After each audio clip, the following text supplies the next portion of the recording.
ಎಲ್ಲ ಆತ್ಮೀಯ ಬಾಂಧವರಿಗೂ ನನ್ನ ಶರಣಾರ್ಥಿ. ನಾನು ನಿಮ್ಮ ಶ್ರೀದೇವಿ ಹೂಗಾರ್. ಇವತ್ತು ನಾನು ಪ್ರಕೃತಿಯ ಮಡಿಲಲ್ಲಿ ಕುಳಿತು ಒಂದಿಷ್ಟು ತಮ್ಮ ಜೊತೆಗೆ ಮಾತಾಡಬೇಕಂತ ಯೋಚನೆ ಮಾಡೀನಿ. ಅದು ಯಾವುದು ಅಂದ್ರೆ, ಈ ಎಲ್ಲ ರಿಲೇಷನ್ಶಿಪ್ ಅಂತ ಇರುತ್ತೆ ನೋಡ್ರಿ, ಸಂಬಂಧಗಳಲ್ಲಿ ಒಂದಿಷ್ಟು ಸ್ವಾರ್ಥ ಇರುತ್ತೆ, ಅಥವಾ ಅವ್ರಿಗೇನೋ ಒಂದು ಬೇಕಾಗಿರುತ್ತೆ, ಅದು ನಾವು ಕೊಡ್ತೀವಿ ಅನ್ನುವಂಥ ಮನಸ್ಥಿತಿಯಿಂದ ಆ ರಿಲೇಷನ್ಶಿಪ್ ನಡೀತಾ ಇರುತ್ತೆ ಅಥವಾ ಬೆಳೀತಾ ಇರುತ್ತೆ.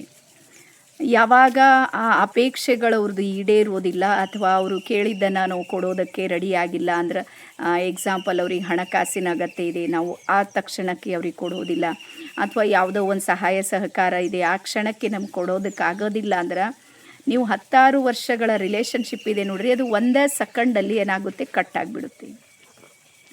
ಆದರೆ ಅದನ್ನೇ ನಾವು ಪ್ರಕೃತಿಯ ಜೊತೆಗೆ ಬಂದಾಗ, ಪ್ರಕೃತಿ ಯಾವುದೇ ಸ್ವಾರ್ಥವಿಲ್ಲದೇ ರಿಲೇಷನ್ಶಿಪ್ಪನ್ನು ನಿಭಾಯಿಸುತ್ತೆ. ಹಾಗಾಗಿ ನಿಜವಾದ ಆತ್ಮಬಂಧು ಅಥವಾ ನಮ್ಮವರು ಅಂತ ಏನಾದರೂ ಯೋಚನೆ ಮಾಡಿದ್ರೆ ಕೆಲವೊಂದು ಸಲ ಗೊಂದಲ ಅನ್ನಿಸ್ತದೆ, ನಮ್ಮವರು ಅಂತ ಯಾರಿಗೆ ಅಂದ್ಕೊಳ್ಬೇಕು ಅಂತ.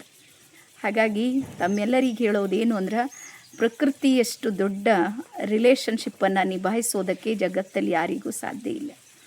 ರೀಸನ್ ಏನು ಅಂದ್ರೆ, ಮನುಷ್ಯನ ಸ್ವಧರ್ಮ ಏನು ಅಂದರೆ ಸ್ವಾರ್ಥ. ಅವನಿಗೆ ಬೇಕಾಗೋದು ಸಿಗ್ತಾ ಇರೋದು ಎಲ್ಲಿ ತನಕ ಟೈಮ್ ಡ್ಯೂರೇಷನ್ ಇದೆ ನೋಡ್ರಿ, ಅಲ್ಲಿ ತನಕ ಅದು ರಿಲೇಷನ್ಶಿಪ್ ಇರುತ್ತೆ.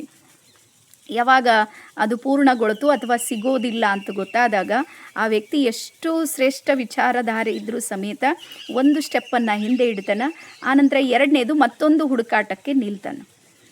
ಹಾಗಾಗಿ ಈಗ ಎಲ್ಲ ಕಡೆ ಆಗೋದು ಈಗ ನಮ್ಮಲ್ಲಿ ರೇಖಿಗೆ ಬರ್ತಾರೆ, ಕಲಿತಾರೆ, ರೇಖಿ ಮುಗಿತಾರೆ, ರೇಖಿ ಗುರುವಿಗೆ ಬಿಡ್ತಾರೆ, ಮತ್ತು ಇನ್ನೊಂದು ಗುರುವಿಗೆ ಹುಡುಕಾಟವನ್ನು ಶುರು ಮಾಡ್ತಾರೆ.